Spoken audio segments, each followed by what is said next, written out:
mayoritasnya atau bisa dibilang 70-80%-nya itu mengatakan jihad itu ya di medan perang.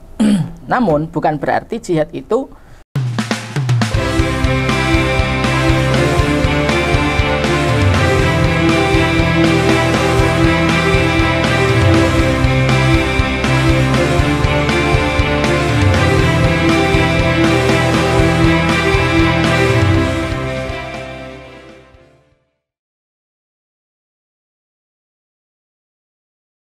Bismillahirrahmanirrahim. Assalamualaikum warahmatullahi wabarakatuh.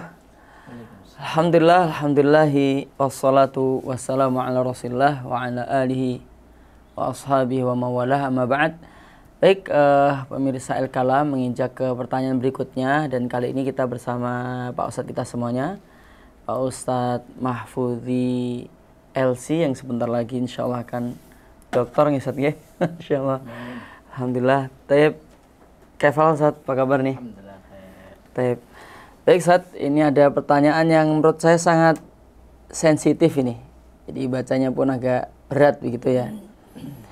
Bismillah, Pak Ustadz, apakah jihad hanya berartikan perang? Mohon petunjuknya. Terkait pertanyaan tadi, bahwa memang idealnya jihad itu adalah perang di jalan Allah, di medan tempur itu ya.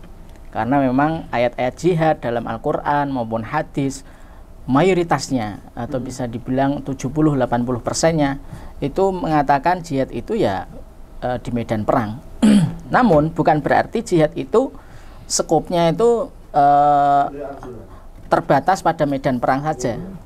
Jika memang terbatas pada itu, tentu orang-orang yang sudah tidak fi zamanil jihad seperti kita saat ini ya tidak bisa menjadi mujahid gitu. Sehingga materi jihad ya tidak kontekstual karena kita sudah pada era damai gitu ya.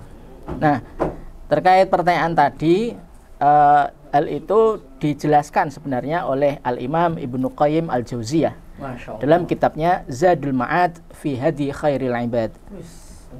Dalam kitab tersebut Al-Imam Ibnu Qayyim mengatakan bahwa fal jihadu arba'u maratib. Jihad itu ada 4 tingkatan. Yang pertama adalah jihadun nafsi, yaitu jihad kepada nafsu. Kemudian yang kedua adalah jihadus syayatin, jihad melawan setan-setan. Kemudian yang ketiga adalah jihadul kufar, jihad memerangi orang-orang kafir. Dan yang keempat adalah jihadul munafiqin, jihad melawan orang-orang munafik. Nah, jihadun nafsi itu teknisnya seperti apa? Al-Imam Ibnu Qayyim menjelaskan bahwa jihadun nafsi bi ayujahidaha ala ta'allumil huda wal amali bihi ba'da ilmihi wa da'wati ilaihi. Jadi jihadun nafsi itu teknisnya menurut Ibnu Qayyim adalah ngaji atau belajar ilmu. Jadi orang yang belajar ilmu agama tentu ya, ilmu agama, ilmu syariat, akidah, tauhid.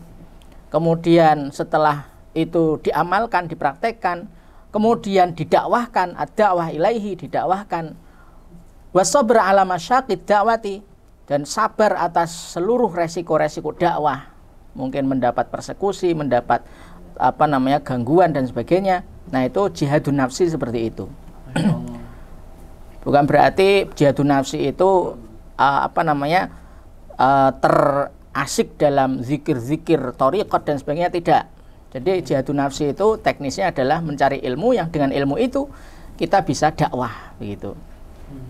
Kemudian jihadus syaitan yang dimaksud jihadus syaitan menurut Ibnu Qayyim adalah jihaduhu ala daf'i ma yulqi ilal abdi minasyubuhati wasyahawat.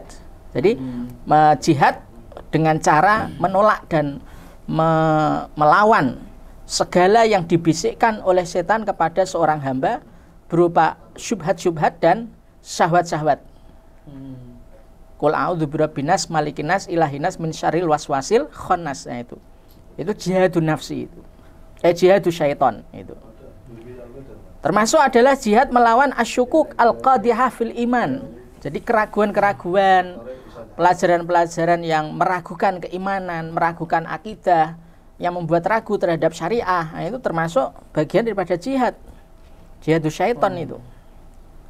Nah, kemudian jihadul kuffar wal munafiqin, jihad melawan orang kafir dan orang munafik, ini adalah bil qalbi wal lisani wal mali, dengan hati, dengan lisan, yaitu dengan ucapan-ucapan yang menunjukkan bahwa kita tidak setuju atau kita melawan, wal mali, dan harta.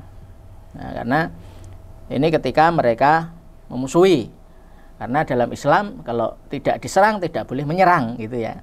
Tapi kalau kita diserang baru menyerang. Fa'tadu alaihi bimitsli ma tada alaikum. Seranglah mereka persis seperti ukuran serangan mereka terhadapmu. Itu konsep perang dalam Islam memang begitu. Maka menurut dari penjelasan Ibnu Qayyim ini menjadi terdapat sebuah pelajaran bahwa jihad itu tidak hanya perang di jalan Allah, tetapi juga melalui jalur-jalur yang lain, meskipun tidak di masa-masa perang gitu. Wallahu ta'ala alam. Jadi kurang lebih begitu pemirsa terkait masalah jihad atau makna jihad. Jadi secara umum memang jihad itu diartikan perang, tapi arti perang itu bukan satu-satunya.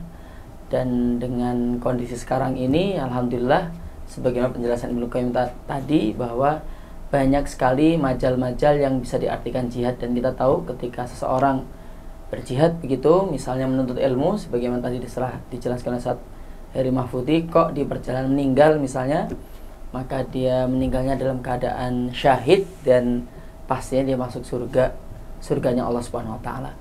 Tak kira cukup, wabillahi taufik. Wassalamualaikum warahmatullahi wabarakatuh. Waalaikumsalam.